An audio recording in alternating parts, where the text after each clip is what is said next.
আল্লাহ রাব্বুল আলামিন বলেছেন, ওয়া মা খালাকতুল জিন্না ওয়াল ইনসা ইল্লা লিয়াবুদুন।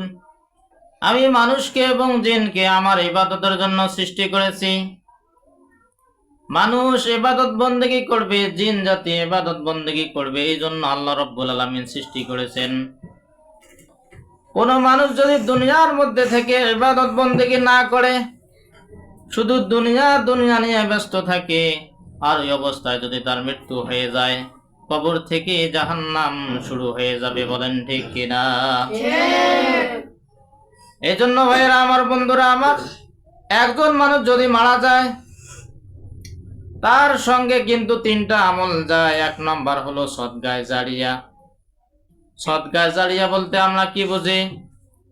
সদকায়ে জারিয়া হলো, জারিয়া কথার অর্থ হলো প্রবাহমান, অব্যাহত, যেটা চলতে থাকে, এটার নাম হলো জারিয়া। যেমন একজন মানুষ মসজিদে 10 টাকা দান করলো, একজন মানুষ মাদ্রাসা প্রতিষ্ঠিত করলো, কোন মসজিদের জায়গা দিয়ে মসজিদকে তিনি সম্পূর্ণভাবে কমপ্লিট করে দিল, আল্লাহ রাব্বুল আলামিন তার কবরে কিয়ামত পর্যন্ত এই সবটা জারি রাখবেন। বলেন ঠিক কিনা? এজন্য মসজিদ এবং মাদ্রাসা যদি কোনো ব্যক্তি দান করে, আর কোনো ব্যক্তি যদি গাছ লাগায়, ওই গাছের মধ্যে যত ফল ধরবে, ওই ফলগুলো যত পশু পাখি খাবে, এই সব সব আল্লাহ তাআলা ওই রোপণকারীর আমলনামায় সবগুলো দান করবেন। বলেন ঠিক কিনা? এবং কোনো ব্যক্তি যদি কোনো ব্রিজ নির্মাণ করে, মানুষ চলাচলের রাস্তা নির্মাণ করে দেয়, আর কোনো ব্যক্তি যদি কোনো মাদ্রাসায় জায়গা কিনে দেয়, ইলম শিক্ষা করে মানুষ, ওই ব্যক্তি এখানে ইলম শিক্ষা করার পর অন্য কাউকে যদি শিক্ষা দেয়, আবার ওই ব্যক্তি আরেকজনকে শিক্ষা দিবে, এভাবে কিয়ামত পর্যন্ত ইলমের এই ধারাবাহিক চলতে থাকবে। আল্লাহ রাব্বুল আলামিন বলেছেন, যত এরকম ভাবে ইলম শিক্ষা করবে আর মানুষকে শিক্ষা দেবে, এর সমপরিমাণ সব আল্লাহ তাআলা ওই প্রথম ব্যক্তির আমলনামায় দান করবেন। বলেন ঠিক কিনা? প্রথম নাম্বার হলো সদকায়ে জারিয়া, এটা কবরে যায়। 2 নাম্বার হলো উপকারী ইলম। আপনি কোরআনে কারীম তেলাওয়াত করেছেন, যদি কোনো ব্যক্তি সূরা মুলুক তেলাওয়াত করে, কবরে কিন্তু তার আযাব হবে না। মনে রাখেন কথাটা, যদি সূরা মুলুক প্রতিদিন ঈশান নামাজের পর তেলাওয়াত করতে পারেন ঘুমানোর আগে, আল্লাহ রাব্বুল আলামিন তার কবরের মধ্যে আযাব দিবেন না। এজন্য সূরা মুলুকের আমলটা অনেক উলামা একরাম কিন্তু করেন। সূরা মুলুকের আমলটা যদি কোনো ব্যক্তি করতে পারে, কিয়ামত পর্যন্ত তার কবরের আযাব হবে না। এজন্য কবর একটা অন্ধকারের জায়গা, কবর একটা সাববিচ্ছুর জায়গা, কবরের মধ্যে কোনো আলো থাকে না, কবরের মধ্যে কোনো কিন্তু ভালো জায়গা নাই। সাববিচ্ছুর ঘর, পোকামাকড়ের ঘর, একাকিত্বের ঘর। দুনিয়ায় এক প্রান্ত থেকে অপর প্রান্ত খবর নেওয়া যায়, কিন্তু কবরের খবর কেউ জানে না। দুনিয়ার এক প্রান্ত থেকে অপর প্রান্ত মোবাইলে কথা বলেন, কিন্তু কবরের মধ্যে কিন্তু কোনোদিন কেউ কথা বলতে পারে নাই। বলেন ঠিক কিনা? অনেক দুনিয়ার মধ্যে গুহা আছে, যে গুহার মধ্যে ইলেকট্রিকের অনেক মাল লাগায়া মোবাইলে কথা বলতে পারেন, ফেসবুক, ইন্টারনেট ওখানে যায়, কিন্তু কবর 3.5 ফুট নিচে একটা জায়গা, একটা গর্তর নাম। এই গর্তের মধ্যে মোবাইল দিয়ে অনেকেই কথা বলার জন্য চেষ্টা করেছে, কিন্তু পারে নাই। বলেন ঠিক কিনা?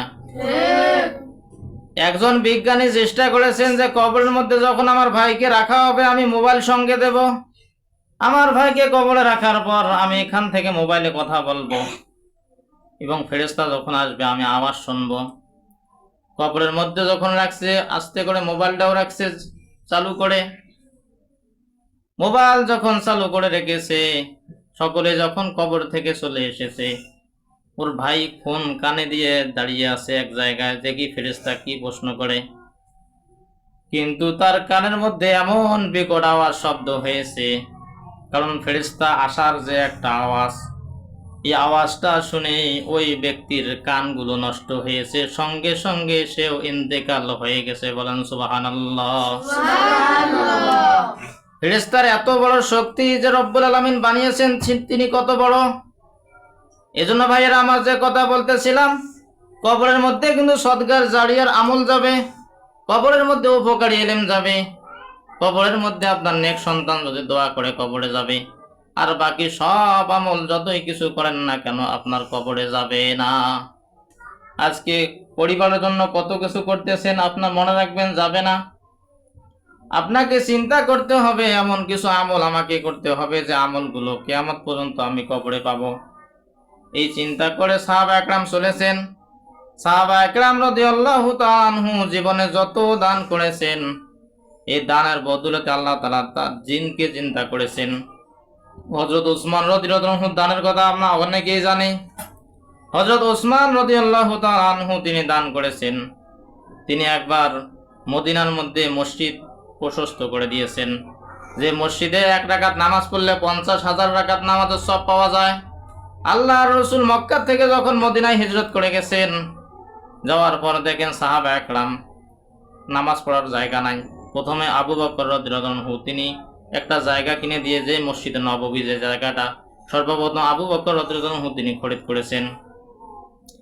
এরপরে দিন দিন মুসলমানের সংখ্যা বাড়তেই লাগলো, জায়গা আর হয় না। পাশে এক ইহুদির জমি ছিল। আল্লাহ রসুল তাকে ডাক দিয়ে বললেন যে তুমি জমিটা বিক্রি করে দাও। তিনি বললেন এই জমি আমি বিক্রি করতে পারবো না। আল্লাহ রসুল বলল এই জমি কিনে নেওয়া হবে, উচিত মূল্য তোমাকে দেওয়া হবে। এবার বলতেছে আমি বিক্রি করতে পারি, তবে 10 গুণ মূল্য বেশি দিতে হবে। এই কথাটা আল্লাহ রসুলকে বলেছে, কিন্তু আল্লাহ রসুল সাল্লাল্লাহু আলাইহি সাল্লামের কিন্তু টাকা পয়সা ছিল না। আল্লাহ রসুল সাহাবা একরামকে বললেন, কিন্তু ওই সময় কোনো সাহাবা একরামের টাকা নাই। হযরত উসমান রাদিয়াল্লাহু আনহু তিনি কিন্তু ওই মজলিসে ছিলেন না। বাইরের থেকে খবরটা শুনতে পেলেন যে আল্লাহর রসুল নাকি বলেছেন যিনি এই মসজিদকে ওয়াকফ করে দিবে, এই মসজিদের জায়গা কিনে দিবে, আল্লাহ তাআলা তাকে জান্নাত দান করবেন। এই কথাটা শোনার সঙ্গে সঙ্গে হযরত উসমান রাদিয়াল্লাহু আনহু ওই ইহুদির বাড়িতে গেলেন, গিয়ে বলল যে তুমি জমিটা বিক্রি করবে কিনা। যখন দেখছে যে ওসমান এসেছে, জমি কিন্তু আছে খরিদ করবেই, তিনি আল্লাহ রসুলের সামনে বলেছেন 10 গুণের কথা, এবার বলতেছে 100 গুণ বেশি টাকা লাগবে। হযরতে ওসমান রাদিয়াল্লাহু আনহু তিনি বললেন যে 100 গুণ কেন, তুমি যদি আজকে 500 গুণের কথাও বলো তবে আমি তোমার জমি খরিদ করব। বলেন সুবহানাল্লাহ। সুবহানাল্লাহ। অবশেষে জমি খরিদ করলেন। জমির সেই দলিল নিয়ে আল্লাহ রসুলের দরবারে উপস্থিত হয়েছে। আল্লাহ রসুলের দরবারে জমির দলিল নিয়ে উপস্থিত হয়েছে। ফজরের নামাজের ইমামতি করার জন্য আল্লাহ রসুল তিনি যখন সামনে যাবেন, এমত অবস্থায় ওসমান রাদিয়াল্লাহু আনহু বলতেছে, ইয়া রাসূলুল্লাহ, ইয়া হাবিবাল্লাহ, আপনার ওয়াদা, কালকের ওয়াদা কি ঠিক? আপনি কিন্তু ওয়াদা করেছেন যিনি এই মসজিদের জায়গা ওয়াকফ করে দিবে, মসজিদের জমি খরিদ করবে, তাকে কিন্তু আল্লাহ তাআলা জান্নাত দান করবে। এই কথাটা কি আপনি বলেছেন? আল্লাহ রসুল বলল যে ওসমান, এই কথাটা সঠিক কথা। কালকের যে কথা আজকের একই কথা। হযরত উসমান রাদিয়াল্লাহু আনহু বললেন, ইয়া রাসূলুল্লাহ, ইয়া হাবিবাল্লাহ, যদি কথাটা তাই হয়, আমি ওসমান গনি আমার সমস্ত টাকা দিয়ে, হাজার হাজার লক্ষ লক্ষ টাকা দিয়ে আপনার এই জমিকে আমি খরিদ করে দিয়ে দ্বীনের জন্য আমি ওয়াকফ করে দিলেন। বলেন সুবহানাল্লাহ। সুবহানাল্লাহ। আল্লাহ তাআলা খুশি হয়েছেন। আল্লাহ তাআলা ফেরেশতাকে বললেন, জিবরাইল আমিন, জমিনের মধ্যে যাও, গিয়ে